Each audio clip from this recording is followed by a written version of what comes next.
Selamat pagi ya, kita bersama lagi dalam ruang bicara yang dibawakan kepada anda tentunya di Bernama TV dan sudah pastilah tumpuan kita juga masih lagi tentang pembentangan belanjawan 2023 yang akan disempurnakan esok oleh Yang Amat Berhormat Datuk Seri Anwar Ibrahim.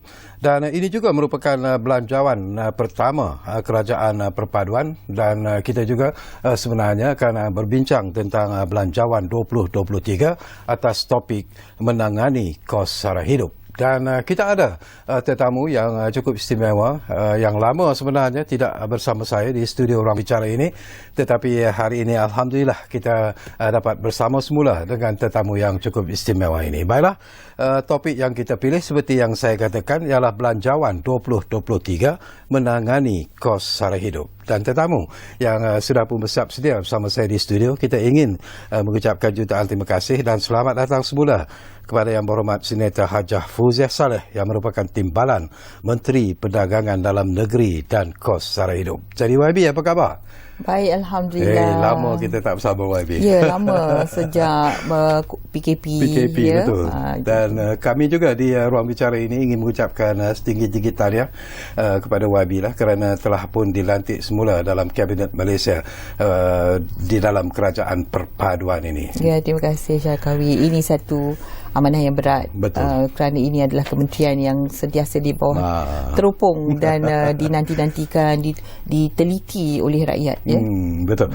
Dan kepada anda yang sedang bersama kami ketika ini dan Alhamdulillah di atas keizinan Yang Berhormat Senator Hajah Fauziah Saleh, anda juga sebenarnya kami berikan ruang dan juga peluang untuk berkongsi pandangan dan juga pendapat atau bertanya apa saja berkaitan dengan isu yang kita pilih hari ini di Ruang Bicara. Jadi jangan lupa dua talian kami sediakan kepada anda di 03 2697 9767 dan juga 03 2697 9768. Baik, sebelum kita bercakap tentang topik hari ini iaitu tentang belanjawan 2023 menangani kos sara hidup, saya nak dapat pandangan ikhlas daripada YB lah. Bila kita bercakap tentang belanjawan 2023, malah setiap kali pembentangan belanjawan itu akan diadakan, pastinya ramai yang menunggu sebenarnya. Mereka mengharapkan mungkin sesuatu yang menggembirakan mereka, melegakan mereka dan sebagainya. Secara ikhlasnya, bagaimana anticipation dan juga jangkaan daripada YB sendirilah tentang belanjawan 2023 yang akan dibentangkan esok oleh Datuk Seri Anwar Ibrahim. Terima kasih Syarkawi. Memang secara ikhlasnya saya tahu bahawa ianya amat sukar bagi Yang Amat Berhormat Perdana Menteri. Betul.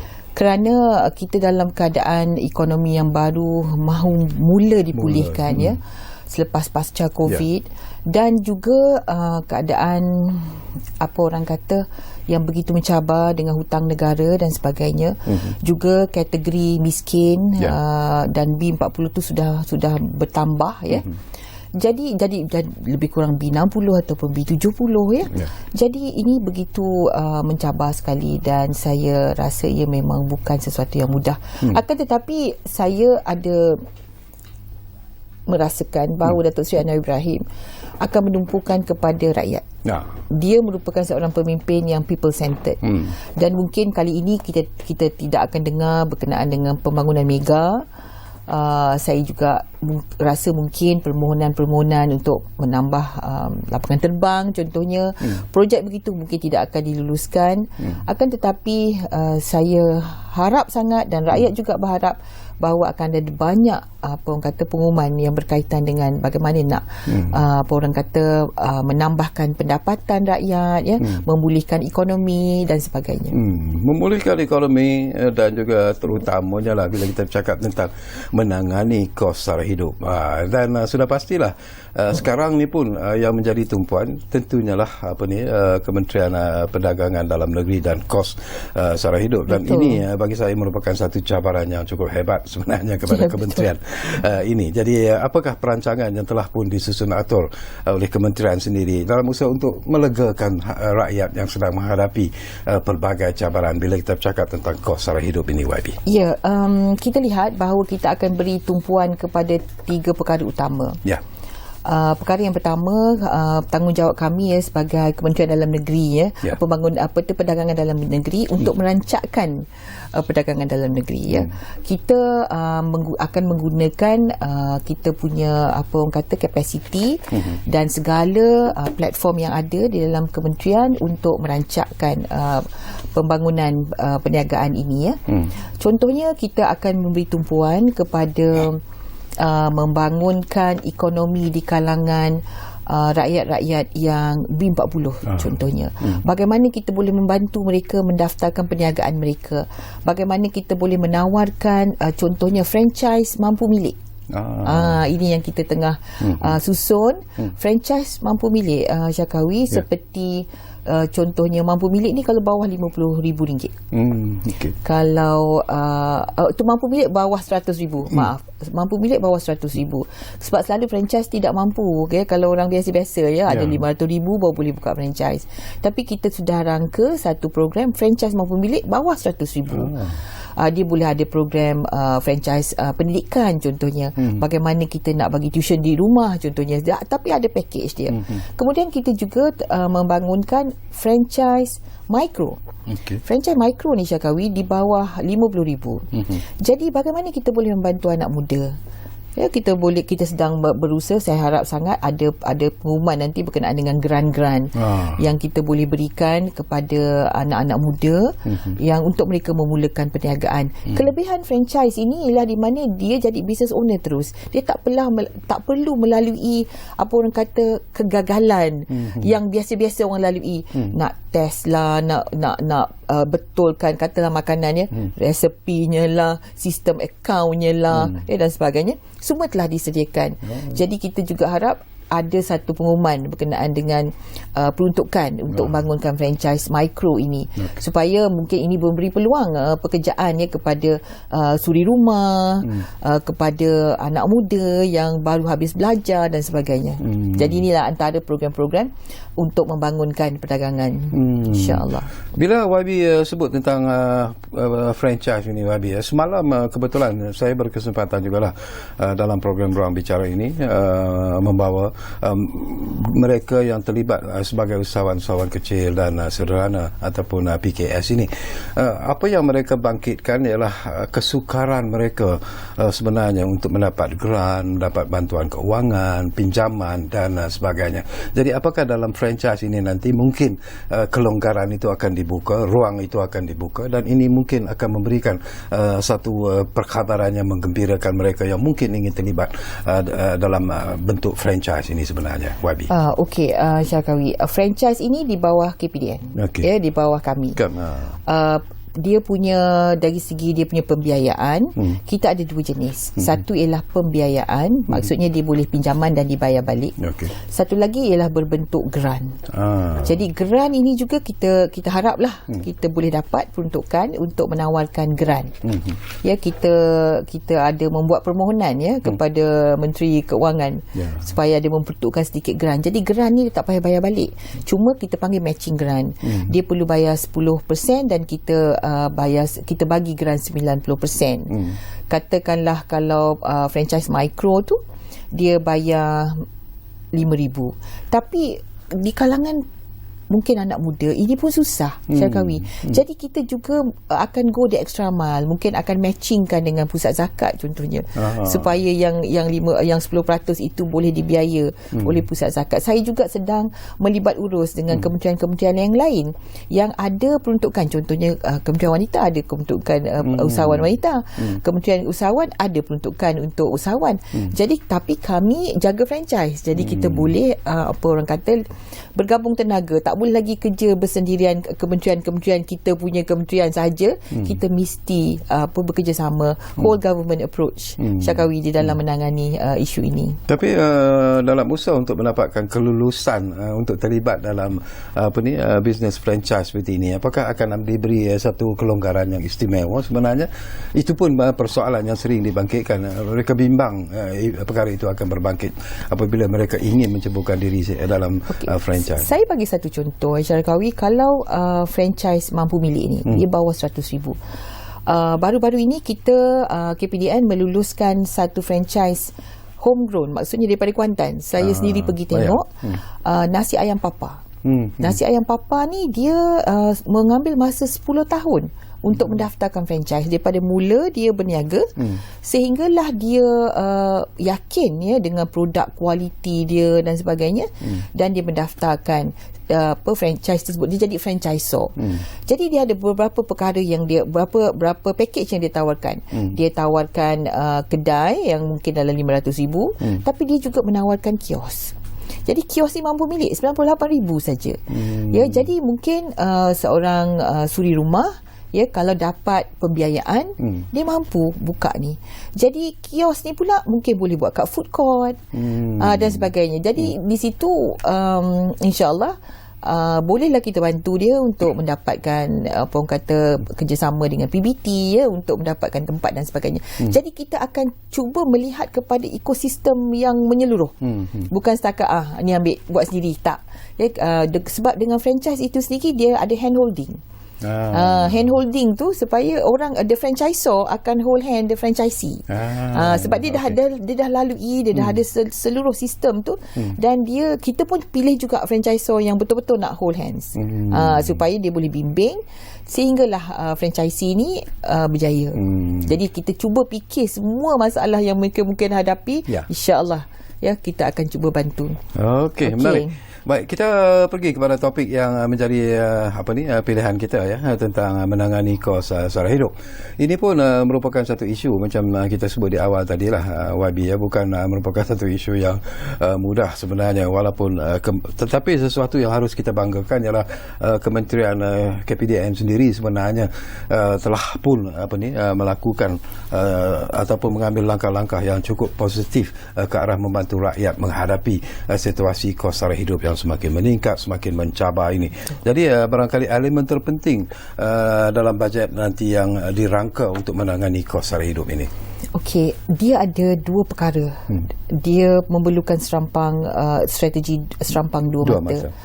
Pertama ialah untuk membantu rakyat meningkatkan ekonomi, pendapatan. Kedua ialah membantu menstabilkan harga barang. Ya. Kerana apabila pendapatan itu melebihi perbelanjaan, maka seseorang itu mempunyai kekuatan ataupun keupayaan untuk berbelanja, ataupun apa yang kita panggil disposable income. Situasi ini yang kita nak capai.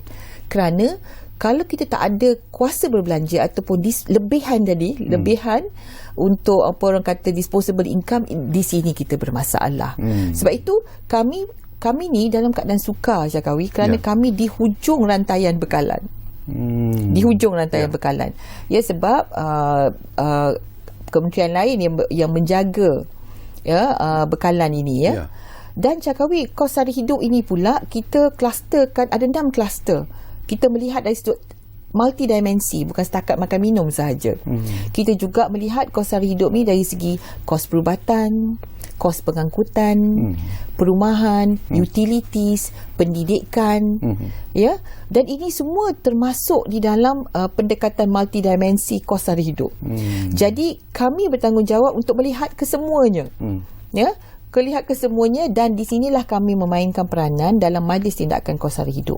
KPDN menjadi apa orang kata sekretariat ya, di dalam membawa kertas-kertas untuk diluluskan di dalam Majlis Kos Sara Hidup. Antara keputusan NAKOL ataupun Majlis Tindakan Kos Sara Hidup ini ialah di mana Yang Amat Berhormat ni dipengerusikan oleh Yang Amat Berhormat Perdana Menteri sendiri, dan KPDN menjadi sekretariat. Ada kementerian-kementerian lain yang juga yang terlibat sama yang berkaitan dengan kos sara hidup ni. Dan antaranya ialah keputusan di mana kita tidak menaikkan tarif elektrik kepada domestik ya, tetapi menaikkan kepada industri. Jadi ini antara keputusan-keputusan untuk menjaga, menstabilkan kos sara hidup ni, Syakawi. Jadi tidak dinafikan bahawa untuk menstabilkan kos sara hidup ni bukan satu perkara yang mudah. Kerana ianya melibatkan banyak faktor-faktor lain ya. Contoh ya, inflasi makanan dalam kadar yang agak tinggi. Ya, kita sekarang ini dalam 6.58%.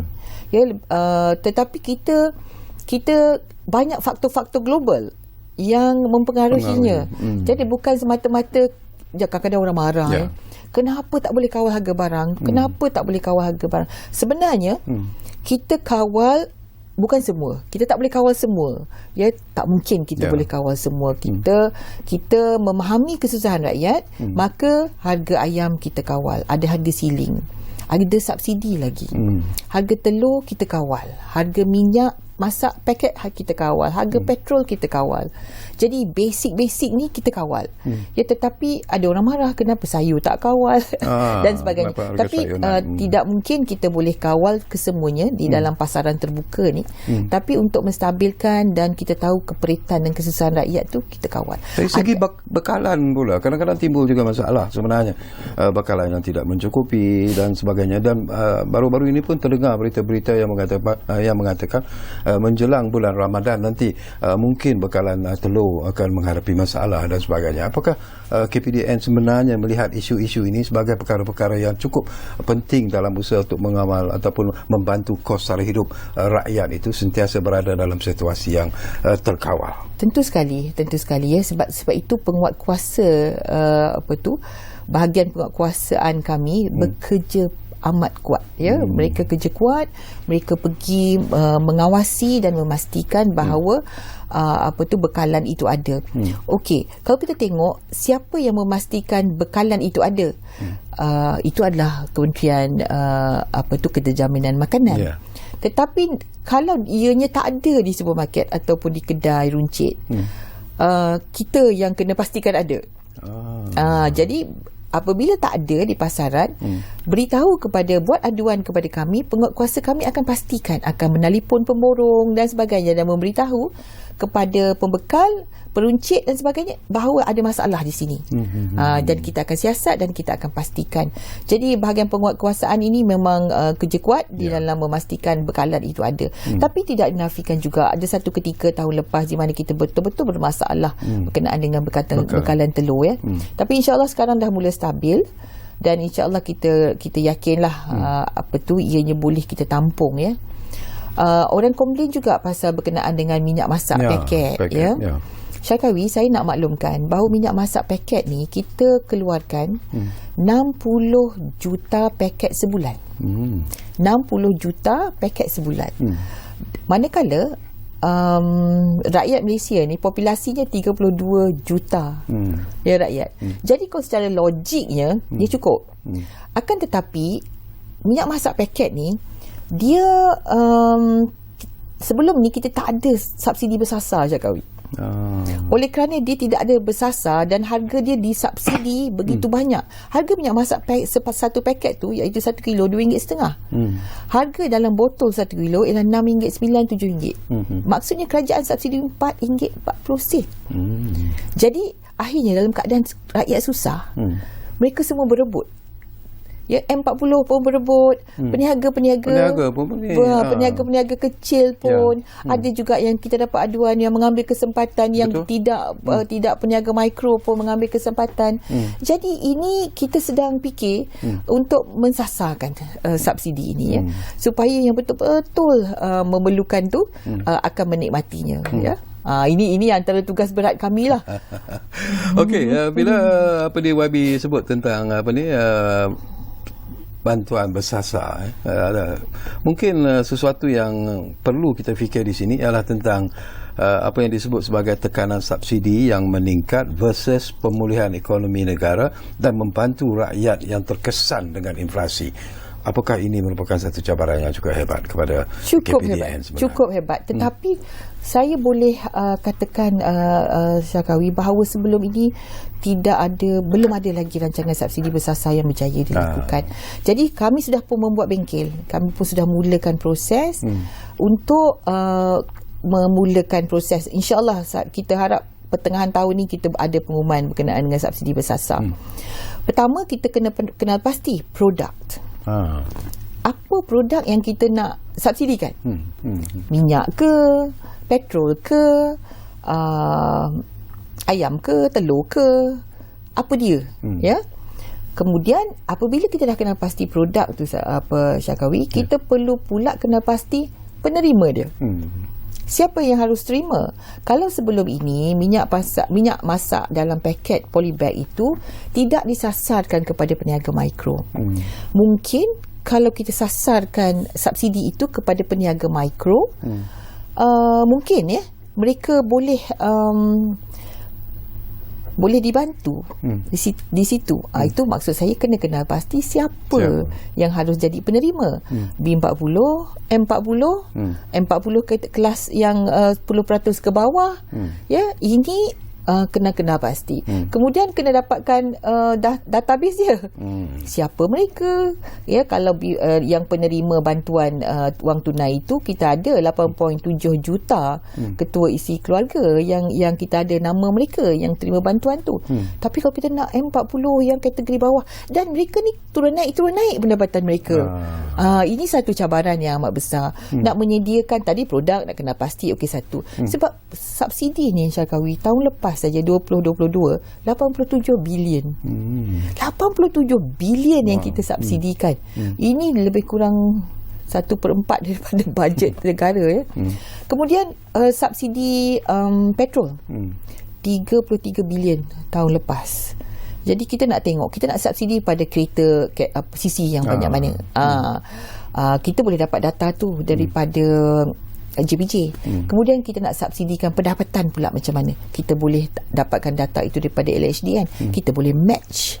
Dan ini memerlukan masa, tapi kita dalam proses tu dan akhirnya kita perlu pula kena pasti mekanisme dia.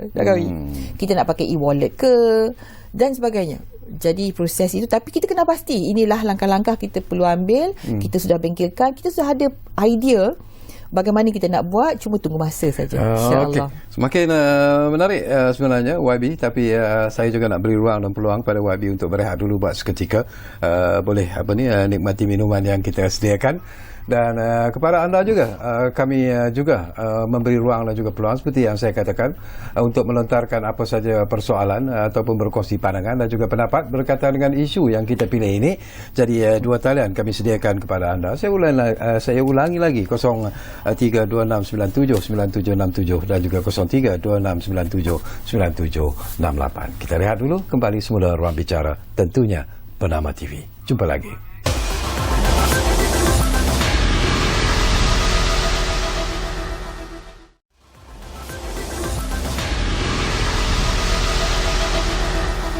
Baiklah, kita kembali semula ke ruang bicara ini. Masih lagi bercakap tentang belanjawan 2023 menangani kos sara hidup, dan tentunya kita masih lagi bersama dengan Yang Berhormat Senator Hajah Fuziah Saleh, iaitu Timbalan Menteri Perdagangan Dalam Negeri dan Kos Sara Hidup. Tadi YB, saya tertarik hatilah bila YB sebut tentang siapa yang harus dikenal pasti bila kita bercakap tentang subsidi bersasar ini. Tapi kalau kita melihat kedudukan terkini lah, ialah kita target dulu saiz golongan B40. Tetapi golongan B40 pun kalau kita lihat sekarang ini sudah semakin melebar ataupun membesar sebenarnya, dan kemungkinan akan timbul pula apa yang disebut sebagai B70. Dan manakala saiz M40 serta T20 juga dikatakan sudah mengecil. Jadi bagaimana pemantauan kementerian dalam situasi ini sebenarnya, YB? Okey, bagaimana pada mulanya dulu kategori itu dikenal pasti. B40 ni diistilahkanlah sebagai golongan yang mendapat pendapatan kurang daripada 4,800. Ya. Dan atas daripadanya ialah M40 dan T20 ialah paling tinggilah pendapatan mereka. Tapi apa yang tidak diambil kira di dalam perkiraan ini ialah jumlah tanggungan contohnya. Katakanlah yang ni anak ramai, yang ni anak 1-2, duduk di luar bandar, duduk di bandar, menanggung menjaga ibu bapa, itu semua tak masuk dalam perkiraan tadi. Jadi mungkin tiba masanya kerajaan menilai semula categorization dan melihat dengan cara yang lebih holistik, ya. Dan saya yakin EPU dan Menteri Ekonomi juga sedang meneliti perkara ini.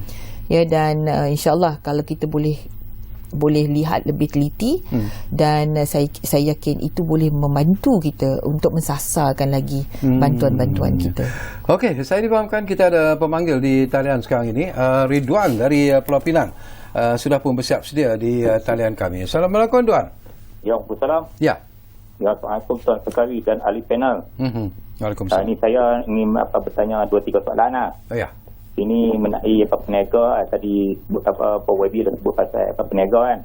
Saya tengok peniaga-peniaga ni, dia orang beli bahan mentah yang murah, kemudian jual mahal. Jadi makna kata kita siapkan subsidi bagi barang-barang ni sia-sia saja. Sebab apa kan? Okay. Dia orang jual di pasar, contohnya nasi ayam lah.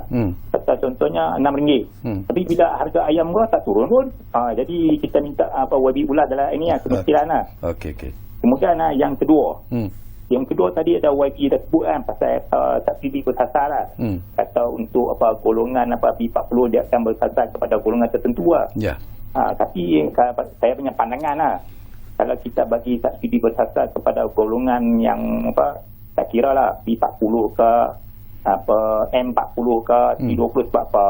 Golongan-golongan ni semua pembayar cukai. Sebab apa? Lalu itu yang kedua dia pun mengundi kan. Sebab apa? Kalau kita menaktifkan kita ada membezakan B40 lah, M40 lah, C20 lah. Jadi seolah-olah mereka dia aktifkan di dalam Malaysia ni. Soalnya kita bagi besar-besar tak apa. Sebab apa ni kita bagi pun tak merugikan apa kerajaan. Sebab apa kita bagi untuk rakyat. Ya. Jadi ketujuan kita satu untuk rakyat. Jadi rakyat menikmatinya, bukan kita bagi kepada warga asing. Jadi yang utama ke pendudukan. Yang tu yang kita tak tengok tu benar-benar tu. Kalau kita utamakan pendudukan kita cegah dulu. Kalau kita peribahasa Melayu, mencegah lebih baik daripada mengubati. Okey. Lepas tu yang ketiga tu OPR. OPR ni Kementerian Perdagangan kena ambil berat lah. Sebab OPR makin meningkat. Jadi bila OPR naik, barang harga barangan di pasaran naik lah. Kita ambil tu permintaan dan penawaran. Itu yang menjadi mangsa kepada rakyat lah. Minta YB ulas dalam ni. Sekian, terima kasih. Wassalam. Baik, terima kasih banyak-banyak Ridwan dari Pulau Pinang. Mungkin YB ingin memberi respon ringkas-ringkasnya kepada apa yang dibangkitkan oleh Ridwan. Terima kasih saudara Ridwan. Ya. Berkenaan dengan harga bahan mentah ni memang kita dengar hari-hari ya. Jadi kita pun dalam Kementerian Perdagangan Dalam Negeri ni kita ada satu lagi branch kita, iaitu kepenggunaan. Syakal kepenggunaan ini kita sentiasa advokasi mendidik pengguna bagaimana untuk menjadi pengguna yang bijak. Okey, bahan mentah ni katakanlah ayam kita ada harga kawalan RM9.40. Peniaga tidak boleh jual lebih daripada RM9.40 sekilo. Ya. Jadi harga ayam ini kalau sekiranya dijual lebih daripada RM9.40 sekilo, maka pengguna boleh buat aduan. Boleh buat aduan, dan baru ini saya lancarkan aduan yang mudah melalui menggunakan QR code. Ya, kita ada 9 channel untuk mengadu. Ada WhatsApp, ada portal, ada aplikasi, ada email, ada telefon, talian, hotline dan sebagainya. Tapi kita lancarkan aduan suri supaya wanita ni sebagai suri rumah boleh mudah untuk membuat aduan. Jadi kalau jumpa lebih pada RM9.40 sekilo tu, boleh buat aduan. Jadi penguatkuasa kita akan mengambil tindakan kepada peniaga yang buat salah ni. Tapi di masa yang sama, Syakawi, ada kedai-kedai yang menawarkan harga lebih murah pada itu. Kedai-kedai yang menawarkan RM7.90 contohnya sekilo ayam. Jadi kita juga membangunkan aplikasi. Kita ada aplikasi di bawah KPDN namanya Price Catchers. Boleh download Price Catchers dan kemudian tengok. Kalau kita duduk di Semenyih, tengok apa kedai dekat situ. Kedai mana yang jual paling murah. Boleh bandingkan harga dan boleh beli di situ. Jadi itu yang kita sarankan kepada pengguna supaya menjadi pengguna yang ada maklumat dan pengguna yang bijak, ya, supaya tidak kita terperangkaplah dalam keadaan ni mahal. Kalau mahal, sebenarnya kalau mahal kita tak beli, kita beli tempat yang murah. Jadi yang jual mahal tu akan terpaksa menurunkan harga. Nah, insya-Allah. Jadi tadi pasal subsidi tadi, sebenarnya kenapa kita nak bersasar? Kerana katakanlah minyak masak, memang semua layak menikmati. Tapi cuba bayangkan ya, kalau subsidi minyak masak ini RM4.40 satu beg dan orang T20 juga beli, saya rasa tidak wajar. Ya. Jadi lebih baik kita sasar. Kalau orang yang apa orang kata susah, maka mungkin tak ada lagi dekat pasar raya. Dia ada tempat yang dia boleh beli dengan kad dia, contohnya kan. Jadi supaya tidak kita menyusahkan orang yang susah, ya, kita membantu orang yang susah. Tapi faktor keterisan tu saya setuju. Faktor keterisan ni juga kita sedang teliti, ya, supaya kita tidak dan banyak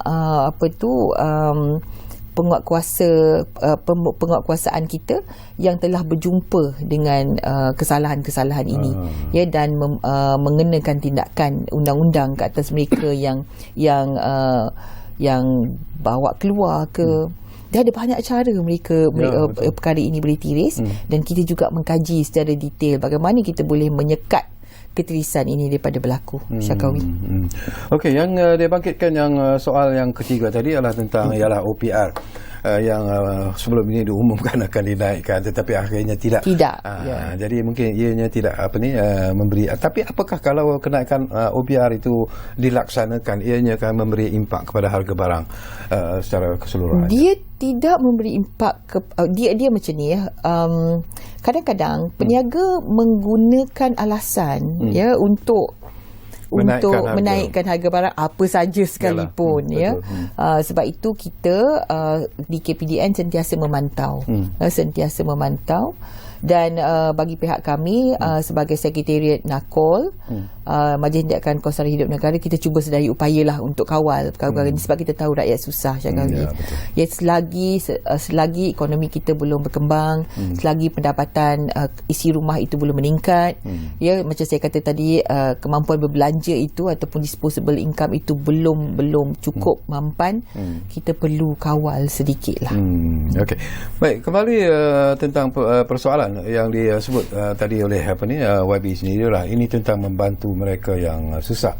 Kita tahu bahawa di negara kita ini ada lagi golongan yang disebut sebagai isu ialah mereka yang berada dalam golongan miskin tegar ini, dan menteri pun menyebut baru-baru ini bahawa lebih kurang 127,000 individu di seluruh negara dikatakan berada dalam kategori ini. Jadi apakah bentuk ataupun langkah yang akan diambil oleh KPDN sendiri dalam usaha untuk membantu golongan ini, terutamanya mungkin melalui peruntukan dalam belanjawan yang akan dibentangkan nanti?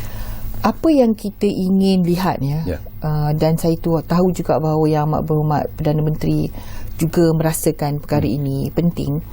Kalau bolehlah Syakawi, ya, saya nak lihat mereka ni golongan asnaf sebenarnya, miskin tegar ni. Kalau bolehlah saya nak lihat mereka daripada kategori penerima zakat kepada menjadi kategori pembayar zakat. Itulah kalau boleh kita laksanakan. Bukan setakat KPDM laksanakan, maksudnya negara madani ini laksanakan.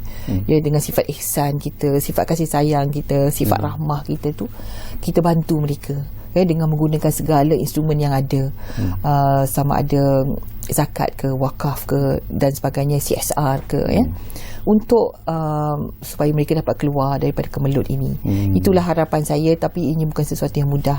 Buat KPDN pula, apa yang dalam kemampuan kami ialah untuk membuatkan program-program rahmah ini untuk membantu mereka.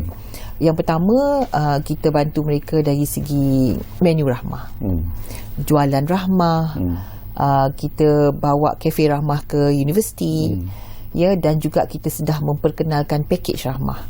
Pakej rahmah ini harga barang-barang yang katakanlah satu pakej tu, satu beg tu harganya RM100, RM70, kita jual, kita minta pasar raya menyediakan dengan harga kurang pada RM50. Macam semalam kita lancar di KK Mart, ikan kembung tu dalam 5 ekor RM5. Jadi suri rumah bila kita buat menu rahmah, mereka kata mereka ada yang anak ramai, tak boleh nak pergi kedai menu rahmah. Jadi mereka kata macam mana mereka ni. Jadi alhamdulillah semalam kita lancar, dan saya yakin ada banyak lagi pasar raya yang akan turut serta. Kerana Syakawi, ramai ni mereka mahu bersama dengan kerajaan untuk menangani isu ini. Dan ada satu pasar raya bersama dengan kami dalam jualan rahmah sebelum Raya Cina itu, dan mereka menawarkan sepanjang musim perayaan, mereka meningkat sale mereka dengan 30% Oh. dengan menawarkan jualan ramah ini. Jadi ini adalah sesuatu yang memberangsangkan dan pada hari ini kita lihat lagi ramai industri yang bersama-sama dengan kami. Kalau menu rahmah tu mula-mula Persatuan Indian Muslim, peniaga kedai Indian Muslim, Persatuan Tom Yum dan sebagainya sekarang ini kita lihat dekat R&R dah ada, Burger King dah masuk, McD juga telah mengumumkan mereka akan turut serta, Old Town White Coffee telah mengumumkan mereka akan turut serta. Jadi semua nak menawarkan menu ramah, dan menu ramah ini bukan menu subsidi bukan. Kita tidak beri subsidi daripada kerajaan. Mereka suka rela menawarkannya kerana mereka kata mereka tetap untung tapi profit marginnya kecil, dan mereka jual volume. Dan bukan semua menu mereka yang diturunkan, mereka pilih satu menu yang dimasukkan sebagai menu rahmah. Jadi alhamdulillah, insya-Allah ini membantu rakyat Jadi ramai feedback bagus yang kita dapati macam-macam menu yang ada dan kreatif mereka menawarkannya. Kita juga ada jualan rahmah yang saya katakan tadi. Pasar raya pun banyak pasar yang telah terlibat. Econsave, Ion Big, Lotus, dan saya jumpa TMG minggu lepas, KK Mart semalam, Maidin, yes. Jadi ini semua terlibat dalam jualan rahmah. Package rahmah juga kita sedang menguruskannya untuk mendapatkan satu bungkusan yang murah. Bakul rahmah ini adalah percuma. Ini yang untuk miskin tegar tadi, yang kita akan usahakan dengan bantuan mungkin pusat zakat dan sebagainya, tapi kita betul-betul pastikan mereka dapat bantuan itu secara berterusan, yang 120,000 keluarga, 127,000 keluarga, dan mungkin meningkat sebab data ini dia live data dia turun naik, mungkin meningkat, tapi kita akan usaha sedaya upaya, bukan one off, sedaya upaya kami untuk buat secara berterusan. Doakan kami, Syakawi. InsyaAllah. Tapi bila kita bercakap tentang program-program dalam payung rahmah itu sendiri, yalah, saya sendiri pun tertarik hati bila Wabi sebut bahawa ianya mendapat sambutan yang begitu menarik, begitu hebat sekali.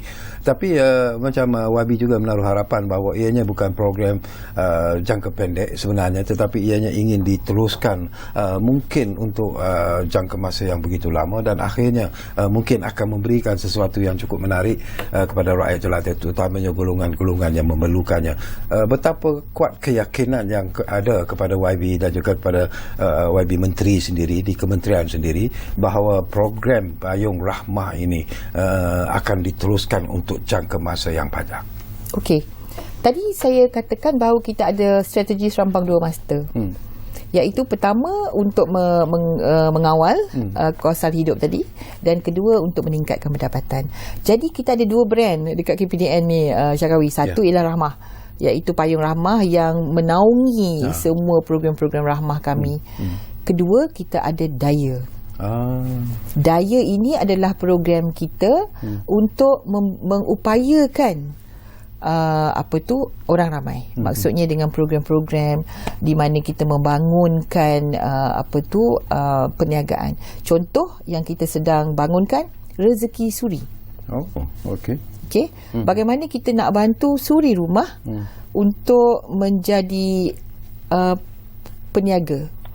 Bukan peniaga besar, bukan peniaga kedai runcit, tetapi mereka menjadi orang kata boleh membekalkan, kata-kata low cost flat ni, mereka lah yang jadi supplier, jadi boleh memberi pendapatan kepada mereka. Dan kita juga memikirkan bagaimana kita boleh supply terus daripada pembekal, terus tak melalui lapisan, supaya mereka dapat membekalkan dengan harga yang murah. Jadi ini sedang kita bangunkan, tengah bengkelkan, fikirkan macam mana dari segi logistiknya dan sebagainya. So memberi peluang kepada suri-suri rumah, Rezeki Suri. Itu bawah daya Tapi ada dua lagi inisiatif yang akan diusahakan di bawah daya ini. Selain daripada Rezeki Suri, saya difahamkan ada daya kreatif dan juga daya usahawan. Betul. Daya usahawan tu termasuk franchise. Termasuk franchise daya kreatif ini kita juga mahu membangunkan kreativiti di kalangan peniaga-peniaga. Jadi kita nak mereka mendaftarkan dengan dia punya MyPo, supaya segala kreativiti mereka itu boleh jadikan harta intelek, ya. Jadi kita sediakan dana 2 juta ringgit, ya, untuk membangunkan dan membantu mereka untuk mendaftar.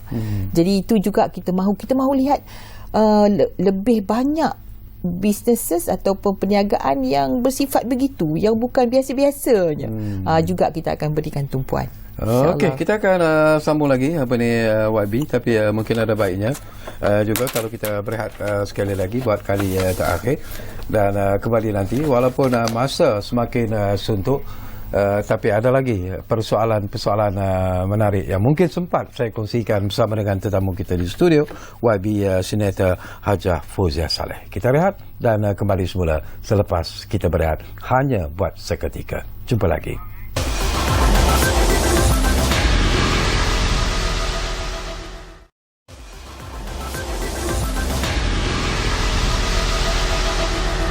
Baiklah, kami cukup berterima kasih kalau anda masih lagi menumpukan perhatian bersama kami di ruang bicara ini, dan banyak lagi sebenarnya persoalan-persoalan yang ingin saya kongsikan bersama dengan tetamu kita, iaitu Yang Berhormat Senator Hajah Fauziah Saleh yang merupakan Timbalan Menteri Perdagangan Dalam Negeri dan Kos Sara Hidup. Baiklah, kita juga ingin melihat sesuatu yang mungkin ke hadapan sedikitlah. Memang kita menaruh harapan yang cukup tinggi sebenarnya kepada pembentangan belanjawan 2023 yang akan dibentangkan nanti oleh Yang Berhormat Datuk Seri Anwar Ibrahim.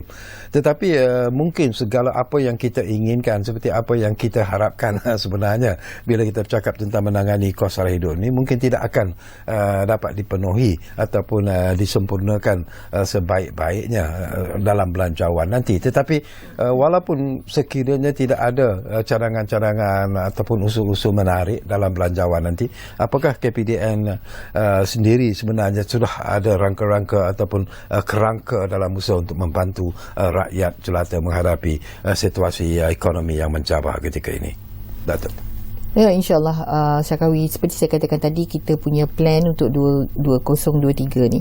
Ada 3 tadi, merancangkan pembangunan perdagangan, berkenaan dengan kos sara hidup, menstabilkan kos sara hidup dan juga penguatkuasaan. Jadi, saya yakin kementerian akan diberikan tumpuan. Ya, oleh kerana itu, saya yakin juga kita akan mendapat peruntukan yang sewajarnya. Namun sekiranya tidak, kita sendiri juga sedang berusaha untuk menggunakan instrumen lain juga.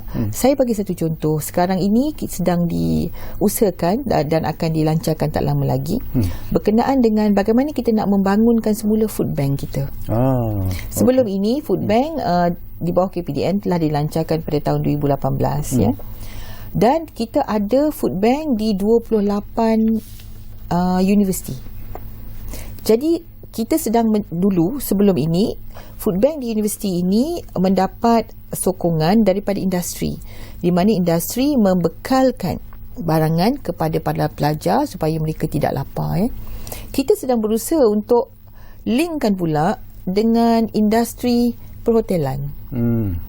Dan kita ada teknologi ni, Syakawi, teknologi retort machine ni, di mana untuk mengelakkan pembaziran di hotel. Kalau dulu hotel buang makanan, jadi untuk mengelakkan pembaziran, kita meletakkan retort machine itu di hotel, dan mereka secara sukarela akan memasukkan dalam retort pouch dan proses makanan yang ada tadi yang tidak digunakan.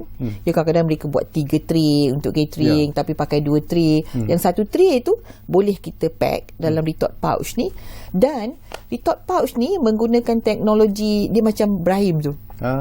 Dia packing tu, dia tak perlu simpan di tempat sejuk beku.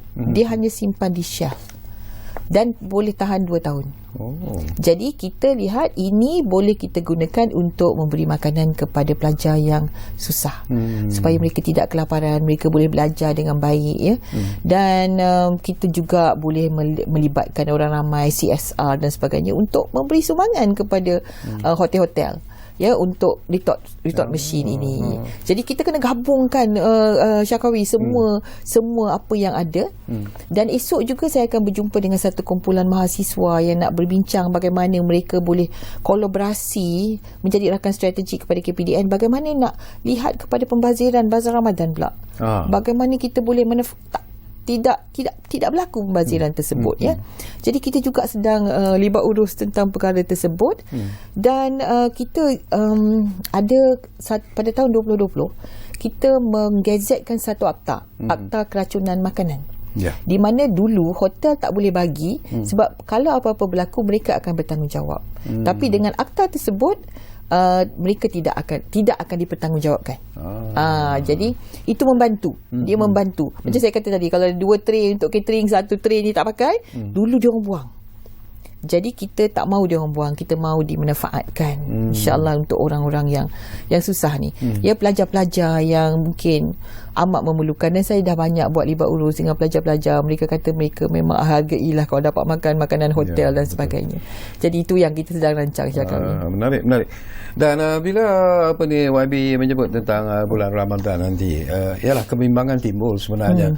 Macam kita sebut di awal tadi lah, apakah akan kita hadapi supply and demand yang bermasalah. Mungkin demand terlalu tinggi tetapi supply tidak mencukupi dan sebagainya. Tetapi jaminan yang mungkin YB kongsikan bersama dengan penonton-penonton kita, terutamanya umat Islam sendiri yang akan menyambut Ramadan nanti, bahawa bekalan bahan-bahan yang diperlukan sempena dengan sambutan bulan Ramadan nanti itu akan sentiasa ada seperti apa yang ada sekarang ini. InsyaAllah. Itulah di bahagian penguatkuasaan kami. Ya, kita sekarang pun mereka selalu pergi, dia panggil ops pasar lah, ops terjah lah, dan kita juga engage libat urus dengan kementerian-kementerian lain ya, untuk terutamanya Kementerian Keterjaminan Makanan ya, untuk memastikan supply itu ada. InsyaAllah itu tugas kami untuk apa orang kata push mereka sikit supaya mereka memastikan. Mereka juga kerja kuat, saya yakin. Saya juga ingin dapat pandangan Wabi lah. Bila kerajaan perpaduan memperkenalkan, Datuk Seri Anwar Ibrahim sendiri menyebut tentang kerajaan Malaysia Madani, konsep Malaysia Madani itu sendiri. Dan Madani itu dalam bahasa yang mudah dikatakan bererti kasih sayang.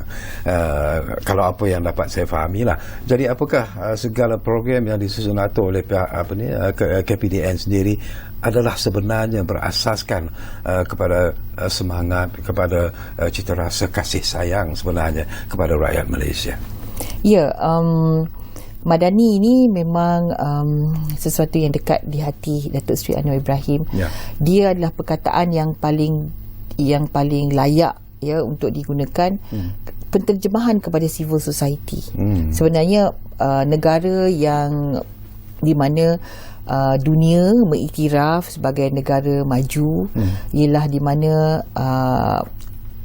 terlaksananya negara hukum, rakyatnya hidup harmoni, menghormati di antara satu sama lain, berlaku sustainability ataupun kemampanan dari segala aspek, aspek ekonomi dan sebagainya. Perasaan ihsan itu wujud ya, bukan setakat harmoni, bukan setakat hormat, tapi ihsan. Jadi inilah yang nak diwujudkan oleh Datuk Seri Anwar Ibrahim sebagai Perdana Menteri dalam negara madani Malaysia ni. Ya, dan tentu sekali ihsan, kasih sayang itu sebahagian daripadanya. Sebab itu kita jenamakan rahmah. Kita jenamakan rahmah, yang maksudnya memang sayang, kasih sayang. Itu rahmah sifat, tu artinya kasih sayang. Dan itu adalah sifat Allah. Ya, dan itulah apa hasil daripada jenama itu diterjemahkan perasaan kami terhadap rakyat yang sengsara dengan kosan hidup ini ya, dan susah pada hari ini pasca Covid ya, dalam keadaan hilang pekerjaan dan sebagainya. Dulu kalau kita ingat ramai yang bunuh diri sampai angkat bendera putih, bunuh diri dan sebagainya. Jadi kita tahu rakyat mengalami keadaan tersebut dan sedang mahu bangkit, mahu pulih. Kita membantu mereka pulih, tapi sementara itu sementara pendapatan mereka dinaikkan, sementara ekonomi itu pulih, sementara kita bantu mereka berniaga ya, sementara kita turunkan kadar inflasi dan sebagainya. Sementara kita boleh berdikari, tak perlu import lagi, macam contoh makanan haiwan yang menaikkan harga ayam contohnya, makanan itu sendiri diimport. Sementara kita buat itu semua, kita perlu bantu mereka dengan stabilkan kos sara hidup. Itulah dia rahmah. InsyaAllah bakul rahmahnya, pakej rahmahnya, jualan rahmahnya, kafe rahmahnya, menu rahmahnya, atas dasar kasih sayang, insyaAllah. Sebelum itu ada sedikit masa lagi, saya juga nak dapat pandangan seikhlas-ikhlasnya lah daripada YB sendiri. Ini tentang isu telur yang dikatakan mungkin akan menghadapi masalah menjelangnya bulan Ramadan nanti. Baru-baru ni pun ada juga rungutan yang mengatakan bahawa telur yang dibawa masuk daripada India itu saiznya mungkin dikatakan agak kecil jika dibandingkan dengan telur tempatan, tetapi harganya jauh lebih mahal daripada harga telur tempatan. Apakah isu ini juga mendapat perhatian daripada kementerian? Syakawi, kita pada satu ketika tahun lepas kita berhadapan dengan keadaan di mana ada kita ada masalah nak apa orang kata nak mengeluarkan telur oleh kerana ada penyakit haiwan dan sebagainya. Jadi dia memerlu masa lebih kurang 6 bulan untuk kita bermula semula ya. Jadi tempoh masa itu sudah agak berakhir. Jadi itu sebab itulah kita agak yakin dengan mengatakan bahawa ia dalam pemulihan. Sementara itu yang kita import tu, itu yang kita import, sebenarnya rakyat Malaysia ini consume 32 juta biji telur sehari. Sama dengan populasi rakyat Malaysia. Jadi begitu banyak ya. Dan kita hanya subsidi telur grade A, grade B, grade C. Kita tak subsidi telur import. Kenapa Syakawi tengok telur itu murah? Sebab kita subsidi kan. Grade A itu 45 sen harganya, kita subsidi 10 sen. Grade B itu 43 sen, kita subsidi 10 sen. Dan grade C itu 41 sen. Maksudnya the real price is 55 sen grade A tu. Samalah dengan telur import tu. Itu yang jual 60. Ya, lebih kurang. Jadi kurang 60 sen. Tapi telur import tu kita tengok dia punya kualiti macam omega sikit. Jadi memang harga dia betul, cuma kadang-kadang rakyat tak faham bahawa telur ni memang murah sebab kita subsidikan. Kita kawal dan kita bagi subsidi 10 sen satu tu Syakawi. Okey. Tinggal 1 minit saja lagi YB. Ringkas-ringkasnya, sepantas-pantasnya apa yang ingin YB sampaikan di penghujung program Ruang Bicara ini sebelum kita berpisah dari udara. Silakan. Terima kasih Syakawi. Tugas kami di hadapan kami amat berat. Kita tahu golongan rentan ada, kita ada tahu bahawa ada golongan kurang pendapatan rendah. Kita tahu kos sara hidup ini meliputi pelbagai dimensi dan tanggungjawab kami amat berat di hadapan. Tapi kami sedang cuba sedaya upaya. Kami lihat semua aspek insya-Allah, dan akan banyak lagi inisiatif-inisiatif yang akan diketengahkan. Saya juga berterima kasih kepada pemain industri yang amat memberi kerjasama, peniaga-peniaga yang memberi sokongan yang voluntarily secara sukarela melibatkan diri dalam program-program kami seperti jualan rahmah, menu rahmah dan sebagainya. Dan semoga kita diberi kekuatan lah insya-Allah. Doakan kami supaya kami dapat teruskan inisiatif kami ni insya-Allah. Terima kasih banyak-banyak kepada Yang Berhormat Suriatiyah Hajah Fauziah Saleh, Timbalan Menteri Perdagangan Dalam Negeri dan Kos Sara Hidup, kerana sudi bersama kami di Ruang Bicara ini.